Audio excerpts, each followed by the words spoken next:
నమస్తే, welcome to 3T TV news. బెంగళూరులోని Rameswaram కేఫ్లో bomb పేలుడుకు సంబంధించిన పోలీసులు తాజాగా నిందితుని గుర్తించారు. శుక్రవారం మధ్యాహ్నం కేఫ్లో పెట్టిన బాంబు పేలడంతో 10 మంది గాయాల పాలైన విషయం తెలిసిందే. ఐఈడీ కారణంగా ఈ పేలుడు సంభవించిందని కర్ణాటక ముఖ్యమంత్రి సిద్ధరామయ్య మీడియాకు తెలిపారు. నిందితుడు బాంబు ఉన్న బ్యాగ్ను కేఫ్లో వదిలినట్లు తెలిపారు. కాగా సీసీటీవీ ఫుటేజ్ సాయంతో నిందితుని గుర్తించినట్లు ఉప ముఖ్యమంత్రి డీకే శివకుమార్ తెలిపారు. అతడి వయసు 28 నుంచి 38 ఏళ్లు ఉండొచ్చని అన్నారు. రవ్వ ఇడ్లీ కూడా కౌంటర్లో కూపన్ తీసుకున్న నిందితుడు అది తినకుండానే తన బ్యాగ్ను అక్కడ వదిలేసి వెళ్ళిపోయాడని చెప్పారు. ఇక ఘటనా స్థలంలో మరే ఇతర బాంబులు లభించలేదని పోలీసులు తెలిపారు. నిందితుడికి టోకెన్ జారీ చేసిన క్యాషియర్ను పోలీసులు ప్రశ్నిస్తున్నారు. ఇది ఉగ్రవాద చర్యనా కాదా అన్న విషయంలో ఇప్పుడేం చెప్పలేమని ముఖ్యమంత్రి సిద్ధరామయ్య వెల్లడించారు. ఇదేమీ భారీ పేలుడు కాదని తెలిపారు. ఘటనలో కేఫ్ సిబ్బందితో పాటు ఒక క్లస్టర్ గాయపడ్డాడని, అయితే వారికి ప్రాణహాని ప్రమాదం ఏమీ లేదని వెల్లడించారు.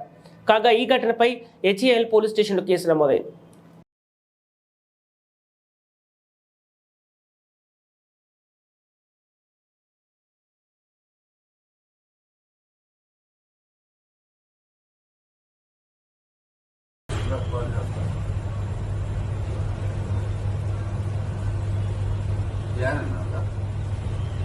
ನಿನಗೇನು ಬೇಕಾ?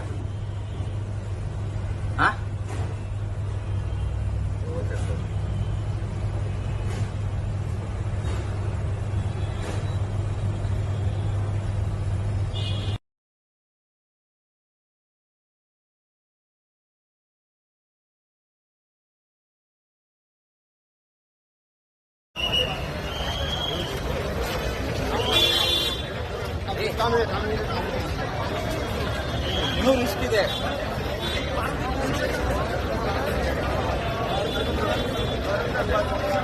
ನೋಡಿ